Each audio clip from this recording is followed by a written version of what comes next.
For the longest time, if you asked what makes a business successful, the answer was always the same: profit. Simple, right? But that laser focus on money, and only money, started to cause some pretty big problems. And that forced a complete rethink of what value even means. So this is the story of the 6 capitals model, a totally new way of looking at business. Let's get into it. What we're seeing is this massive shift in how businesses think. Seriously, it's a complete change. It's no longer just about squeezing out every last drop of profit. It's about creating real, lasting value. But to get why this change was so important, we gotta look back at the mess the old way was making. You know, for a really long time, the business world ran on this super simple principle. The only thing that really truly mattered was the financial bottom line. This was the age of profit at all costs thinking. Success was all about a handful of numbers. How much profit did you make? What were your assets worth? And were the shareholders happy? If those numbers were pointing up, hey, you were a winner. It was as simple and, as it turns out, as dangerous as that. But here's the thing about focusing on just one number. It's a lot like driving a car while only looking at the speedometer. Sure, you know you're going fast, but you have absolutely no idea you're about to drive straight off a cliff. And those cliffs, they were very, very real. We're talking about massive environmental damage, employees getting completely burned out, communities losing trust in local businesses, and this really bad habit of sacrificing long-term health for a quick, short-term win. All this damage forced everyone, from CEOs to investors to just regular people, to stop and ask a really fundamental question. Is money, is financial capital, really the only thing of value that a business creates? And the answer, pretty quickly, became a loud and clear no. Now, this wasn't some aha moment that changed everything overnight. Not at all. Instead, that realization planted the seeds for a whole new way of thinking, one that started to challenge that old, broken status quo. You can actually trace how this new thinking grew, step by step, through a few key milestones. Kicking off in the 80s, these new ideas started to build on each other, and they basically paved the way for the model that we have today. So first up, back in 1984, you get something called stakeholder theory. And at the time, this was a wild idea. It said a company isn't just responsible to its shareholders, the owners. It's responsible to everyone it impacts. That means its employees, its customers, its suppliers, even the local community.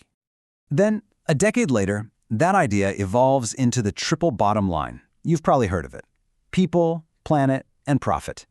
It was a huge step forward for sure, but it was still more of a great slogan than a practical system. Companies needed a real framework to actually measure and manage all these different things. And that's where the next big piece of the puzzle falls into place. All these ideas that had been bubbling up for years were finally pulled together into one coherent and actually usable framework: the 6 capitals. In 2013, this global group of regulators, investors, and accountants, the International Integrated Reporting Council, or IIRC for short, they released this new framework. And this was the moment it all really clicked into place. Its goal sounded simple, but it was incredibly powerful: to give companies a way to explain how they create value, not just for the next few months, but over the short, medium, and long term.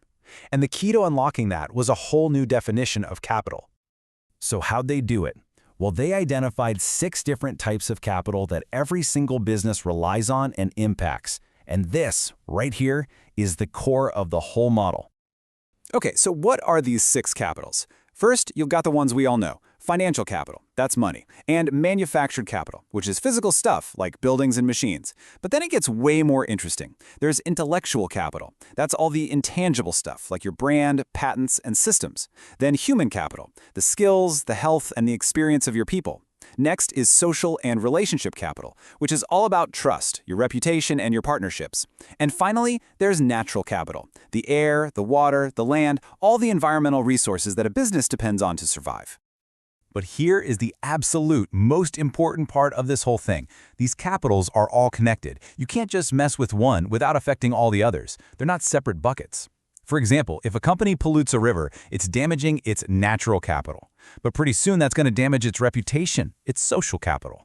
And that can absolutely hit its sales, which is its financial capital. See, it's all one system. Okay, so you might be thinking, this all sounds a bit academic, right? But it's not. This framework is out there in the real world right now, changing how companies actually operate and how we judge them. I mean, it's the engine behind all the ESG reporting you hear about. It's the blueprint for corporate sustainability plans. And honestly, it's become the key to building a business that can actually last in this crazy, complicated world. This has totally changed the conversation with investors.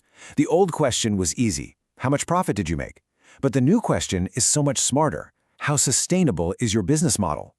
Investors now get that a company that burns out its employees or pollutes the environment isn't successful. It's just borrowing from its own future to make a quick buck today. All right, to make this super clear, let's use a quick example I think we can all picture: a nice hotel resort. So, a smart resort knows its beautiful location is everything. So when it protects the local beaches and forests, boom, it's investing in its natural capital. When it pays its staff well and trains them, creating a great place to work, that's building human capital. And by doing all that, it earns the trust of its guests and the local community, which grows its social capital. So what's the end result of all this? Well, you get happy guests who come back again and again, talented employees who actually want to stay, and a thriving business that's respected. All of those other investments lead directly to strong, sustainable financial capital.